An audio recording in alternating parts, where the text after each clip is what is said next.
சற்று முன்பு கிடைக்கப்பெற்ற ஒரு அதிமுக்கியமான மற்றும் பரபரப்பான தகவல் ஒன்று மக்களே. காணொலியை முழுமைக்கும் பாருங்க.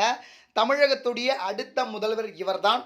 வெளியான புதிய முதல் முறை வெளியான சர்வே, அதை பற்றி தான் இந்த காணொலியில் பார்க்க போகிறோம். காணொலிக்குள் போவதற்கு முன்பு இதுபோல அரசியல் சார்ந்த உண்மை நிலவரங்களை நீங்கள் உடனுக்குடனே தெரிஞ்சுக்கணும்னு நினச்சிங்கன்னா நம்முடைய சேனலை மறக்காமல் சப்ஸ்கிரைப் பண்ணிட்டு பக்கத்தில் இருக்கக்கூடிய பெல் பட்டனை ஆளில் செட் பண்ணி வச்சுக்கோங்க. அப்போ தான் நம்ம போடுற ஒவ்வொரு அப்டேட்ஸும் பார்த்தீங்கன்னா உங்களுக்கு நோட்டிஃபிகேஷனில் வரும். இப்போ வாங்க வீடியோக்குள்ளே போயிடலாம். அதாவது 2026 தேர்தலை பொறுத்த வரைக்கும் பார்த்தீங்கன்னா யார் தமிழகத்தில் வெற்றி பெற்று ஆட்சி அமைக்க போகிறாங்க அப்படின்னு சொல்லிட்டு ஒரு மிகப்பெரிய ஒரு எதிர்பார்ப்பு இருக்குது. குறிப்பாக இந்த தேர்தல் பார்த்தீங்கன்னா ஒரு எளிமையான தேர்தலாக இருக்காது, மிக கடுமையான போட்டியாக இருக்கும். கடந்த தேர்தல், அதாவது 2016 2021 இந்த தேர்தலாம் பார்த்தீங்கன்னா ரிசல்ட் என்ன அப்படின்னு முன்னாடியே தெரிஞ்சிச்சு. ஆனால் இந்த தடவை மிகப்பெரிய ஒரு போட்டி நிலவ போகுது அப்படின்ற மாதிரியான தகவல் கிடைக்கப்பட்டிருக்கு. குறிப்பாக தமிழகத்தில் பெரும்பான்மையான பார்த்தீங்கன்னா தொகுதிகளை மொத்தமாக பார்த்தீங்கன்னா 234 இடங்கள் இருக்குது. அதில் பெரும்பான்மையான ஒரு தொகுதியை கைப்பற்றணும். கிட்டத்தட்ட பார்த்தீங்கன்னா 118 தொகுதிகளை கைப்பற்றினால் அந்த கட்சியால் தமிழகத்தில் ஆட்சி அமைக்க முடியும்.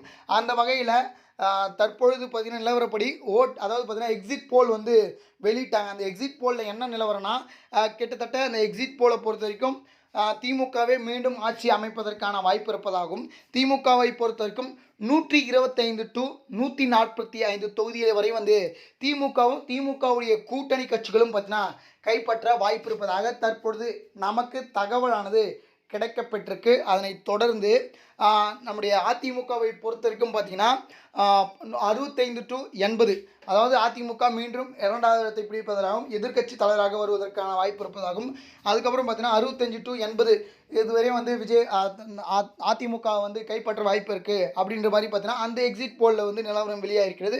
விஜயை பொறுத்த வரைக்கும் பார்த்தீங்கன்னா 18 to 24% பார்த்தீங்கன்னா 24 தொகுதிகளை கைப்பற்றுவார் அப்படின்ற மாதிரியான தகவல் தற்பொழுது கிடைக்கப்பட்டிருக்கு.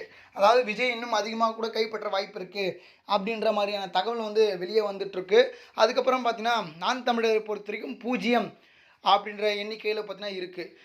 விஜயும் அப்புறமா அதிமுகவும், அதாவது ஏடிஎம்கேவும் டிவிகேவும் கூட்டணி வைத்தால் திமுகவை வீழ்த்துவதற்கான வாய்ப்பு இருக்குது, இல்லை திமுகவை மீண்டும் ஆட்சி அமைப்பதற்கு வாய்ப்பு இருக்குது அப்படின்ற மாதிரி சொல்கிறாங்க. இதனால் பார்த்தீங்கன்னா அதிமுகவும் அப்புறமா தாவேக்காவும் கூட்டணி அமைப்பது குறித்து பேச்சுவார்த்தை நடத்தி வருவதாகவும் கிட்டத்தட்ட தகவலானது நமக்கு கிடைக்கப்பட்டிருக்கு. இந்த கூட்டணி அமைஞ்சால் கண்டிப்பாக திமுக வீட்டுக்கு செல்வது உறுதி அப்படின்ற மாதிரி பார்த்தீங்கன்னா அரசியல் விமர்சனங்கள்லாம் ஒரு பக்கம் சொல்லிட்டு இருக்காங்க. அதனால் நம்ம பொறுத்திருந்து பார்ப்போம் என்ன நடக்குது அப்படின்னு சொல்லிட்டு. இது போல் அரசியல் சார்ந்த உண்மை நிலவரங்களை நீங்கள் உடனுக்குடனே தெரிஞ்சுக்கணும்னு நினச்சிங்கன்னா நம்முடைய சேனலை மறக்காமல் சப்ஸ்கிரைப் பண்ணிட்டு பக்கத்தில் இருக்கக்கூடிய பெல் பட்டனை ஆளில் செட் பண்ணி வச்சுக்கோங்க. அப்போ தான் நம்ம போடுற ஒவ்வொரு அப்டேட்ஸும் பார்த்திங்கன்னா உங்களுக்கு நோட்டிஃபிகேஷனில் வரும். நன்றி மக்களே.